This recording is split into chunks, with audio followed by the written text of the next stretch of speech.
everyone, you're welcome. My name is Lydia King and I create videos on sewing tips, sewing tutorials and hacks. If you're new here, please don't forget to click the subscribe button. It's been a while. I did a sit down video and I just decided to come here to do that. If you've been watching my video, you would know that I started a 30 days YouTube video challenge where I post one video every day for 30 days. But it happened that I got so busy and I haven't posted videos in 2 days. In order to continue this challenge, I decided to create this video just to motivate us to keep going, to keep showing up, to keep watching my videos, and to keep subscribing to my channel. So in today's video, I'm just going to play a game with you guys, and I would love you guys to also join me in this game. So the game is called Never Ever Ever. I know most of us know about this game, but this particular one is sewing edition. It's for sewists. I have a list of questions I'm going to be answering with you guys, and then I'm just going to give myself scores, and then you are also going to score yourself, and then at the end of the day we are going to compile our scores, and I'm going to let you know my score, and I'm also going to drop your score in the comment section. Never Ever Ever Sewing Edition. I'm just going to look through my tab and I'm going to read the questions, and when I do that, I'm just going to answer, and then you can also do the same. Let's make it fun. This game is actually a fun way to get to know me, and it's also a fun way to get to know you guys. Let's just make it fun, and let's get right into it. The first question is, never ever ever ripped same seam twice. For this one, I think I would call myself a professional, but I think I have been sewing for a while now, and I actually understand the basics of sewing. But then I don't think there's any basics in stitching, because honestly, I feel like half of the time when we are sewing and we get distracted, there's a possibility that you could just make a particular error into just stitch something else, and then you have to unstitch it. You have to rip out the seam so that you can do the thing correctly. So yes, I have ripped out my seam more than once, more than twice. It just teaches us that we are all humans and we make mistakes. The second one is, never have I ever taught someone else to sew. So I haven't personally taught people how to sew. I haven't taught anybody how to sew, but I don't know if creating content or YouTube counts for teaching people how to sew. I wouldn't know, but if that does, then I have taught people how to sew. But if it doesn't, then I haven't taught anybody how to sew. So that is a no for me. Never have I ever given up on a project that was too difficult. This particular one, I would say yes. I would say yes. I have given up on a project that is too difficult. I think that was at the beginning of my sewing. In fact, I know that when I started sewing, I did a lot of trial and errors, and when I try a particular style and I see that I don't get it right, I'm sorry, but I usually leave it. I usually dump it somewhere. I've given up on a project, and for me, the lesson here is that consistency is very important. If you have a project at hand and you feel like it's too difficult or you're finding it difficult to do, I believe that you could just pause and ask questions, or go on YouTube channel, look for that particular style, and then learn, try to understand it better, then go back to that project and then continue. Or you can easily drop that project first. Sometimes it's not that the style is too difficult. Sometimes it's that maybe you're too tired and you're stressed, and then the style stresses you up again, and then you just need time. You could just stop the project for a while, and then maybe take up a simpler project, and then maybe continue later. But I know I have given up on a project. Yes. Never have I ever bought fabric without a specific purpose. Excuse me, are you even a tailor? Are you? In fact, I have some fabric starch right here, and I don't have any style in mind to make them.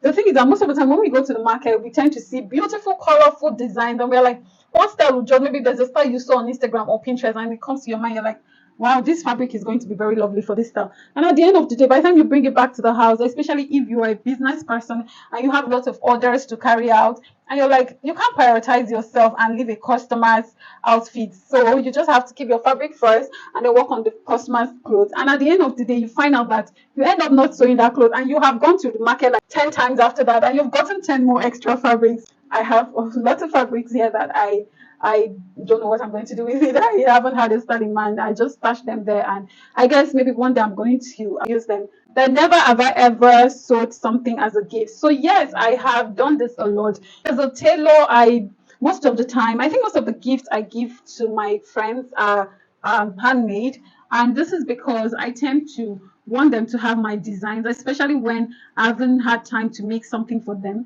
So I tend to give them as gifts. So yes, I've made some clothes, maybe birthday gifts, maybe just regular gifts that, or maybe something I made and then someone loves it and wants it. So I tend to just make it as a gift. So yes, I've done lots of gifts for my friends, my family members, and maybe generally other people that I want to give gifts to. So most of the time I make clothes as gifts. Never have I ever returned to the fabric store for something I forgot the first time. I wouldn't necessarily say forgot, because I think that most of the time when I go to the market, I have a list and I tend to create this list like this before the market. When I get to the market, I just buy everything that I need. I wouldn't say I forgot, but I know I've been to the market twice in a day to buy something that just came to mind. Not that I forgot, maybe I had already gone to the market to buy things and there's an urgent work and the client just paid or just brought fabric for me to do and I have to deliver it early. I still have to go to the market that same day to buy those things so that I can start that work immediately. So yes, I've done that, but I don't think I've returned to the fabric store for something that I forgot. Never have I ever surprised myself with my sewing prowess. Yeah, so I believe that sewing is being patient, being consistent, having a passion, most importantly, because half of the time, this work, in fact, any job, any work you need to do that demands a skill work, you need passion to do it, to be honest. And then with this passion, you would be open to more learning. You want to learn more. You want to know more about what you're doing. You want to take your sewing to the next level. So yes, I would say that I surprise myself every day, because every day for me is a day that I learn. Every day I learn new stuff about my profession, and every day I'm ready and open to learning more. Yes, I surprise myself every day, and I'm so grateful that I'm doing this, even though I know sometimes it's so hard, sometimes it's very difficult, but hopefully by God's grace we will get to that point. That's why I always say you need to have passion for it, because it's that passion that pushes you, that motivates you, that keeps you going. If you don't have passion for this thing, honestly, you will just one day you'll just get tired, sell your sewing machine, sell everything that you have, your threads, and you're like, I'm not going to do this again, honestly. And sometimes clients could frustrate you to the point that you're like, what? Like, why are you frustrating me? I'm not gonna do this again. So yes, I surprise myself every day, and I'm grateful for that. Never have I ever altered a sewing pattern on my own. I would say yes, because I'm a pattern guru. I love working with patterns. I do freehand if it's very necessary, but half of the time I work with pattern and I will do pattern alterations a lot. So yes, I have altered several patterns, like thousands of patterns, honestly. Never have I ever been asked to make alteration or repair for someone else's. I have, honestly. When you have family members that know that you know how to sew, or when you have friends that know that you know how to sew, my dear, you are going to do lots of alterations. So yes, I have done that, and I'm not complaining, honestly. Never have I ever sewed a dress or garment for a special occasion. I have done that several times, because half of the time although it's not very easy for me to make my outfits, because half of the time we think about the kind. To make an outfit for myself is very difficult. But when I have an event, I tend to try my best. Try, except I really, really don't want to. But if I want to, I tend to make something for myself to wear for the event, even if I have to do it all night. Yes, I have made something for a special occasion. Never have I ever taken a vacation detour, especially to visit a fabric or trim store. No, I have not. I don't think I don't think I've gotten to that level. But I hope to go to China for fabric sourcing. I hope to go to Turkey for fabric sourcing. I just hope to go to Dubai for fabric sourcing. So yes, hopefully one day I would, but right now I haven't. But I feel like if I'm in another country, I would definitely want to visit the fabric store. Never have I ever broken a needle twice on the same sewing project. So I have, I think, several occasions, and this happens most of the time when I'm working with stoned fabrics. Even though I have to pull out the stones or break some stones off, I tend to still find out that there's one that I missed, and then my needle found it, and then my needle breaks. So yes, I have broken more than two needles on a particular sewing project. Never have I ever run out of thread before finishing a project. Excuse me. Yes, I have. I think I have, but not so many times, because most of the time when I go to buy materials, I tend to buy thread, and that's why I have lots of threads. If a thread had finished, it's either I didn't buy a thread for that project, maybe hoping that I had one, and then maybe when I came here, it was just little that left, and I had to start with that one first. I would say yes, because I believe I have at one point. Never have I ever found a thread hanging long after finishing a project. all the time. Never have I ever left a scalp mark from the iron. Scalp mark from iron. I think I have. I think this happens when I'm working with Estee, when I'm having to gum my interfacing on my fabric, and you tend to leave the iron on it for a while, especially what I think that particular one is what actually gives my fabric mark, iron's mark all the time. So yes, I have, and I remember severally I have. Never have I ever forgotten to pre-wash my fabrics. I honestly don't pre-wash my fabrics.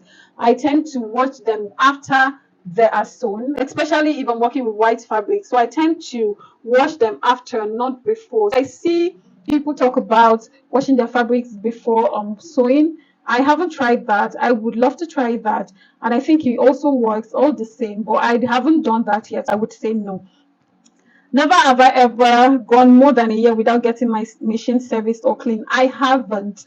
So I think I do servicing, I think maybe twice in a year, or half of the time when I have just little issues with my machine, I just call my maintenance guy to come check it out. And when he checks it out, he also does the servicing at once. So no, I also clean my machine all the time. And most of the time when I'm done working, I have to start another project. I have to clean my machine, and I also do changing of oil, like as I remember. But I know that this year I've changed my oil like twice. Yes, and I haven't gone a year without getting my machine serviced or cleaned.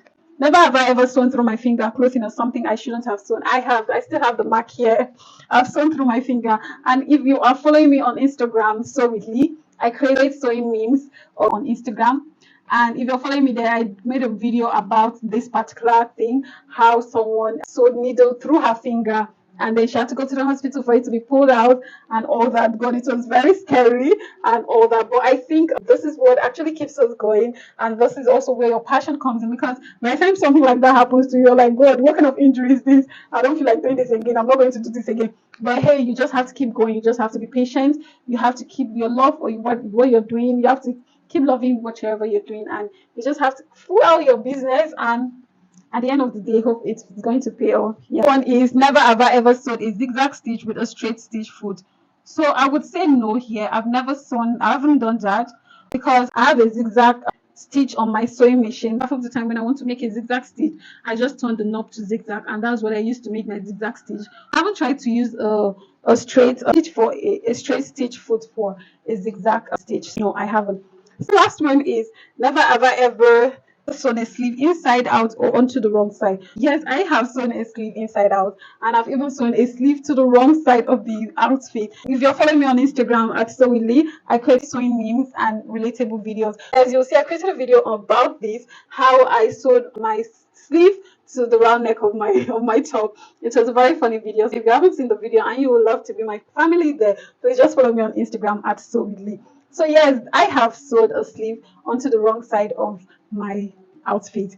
Yes, yes, we've gotten to the end of this, and it says here that the more points you have, the more experienced a sewist you are. How many points did you get? Yes, I think for me, I got 15 points. That counts for something. So yeah, I got 15 points. Please comment on the number of points that you have, and then I would love to know. Please let me know, and let me know the ones that you haven't done before and the ones that you have. Please, I just make it fun at the comment section. I'll be looking out for your comment. So thank you so much for watching this video to this point. If you're new here, please don't forget to click the subscribe button. If you're old here, thank you so much for sticking around with me, and please don't forget to share my video, comment, and like my video. Thank you so much. Until I see you on my next video.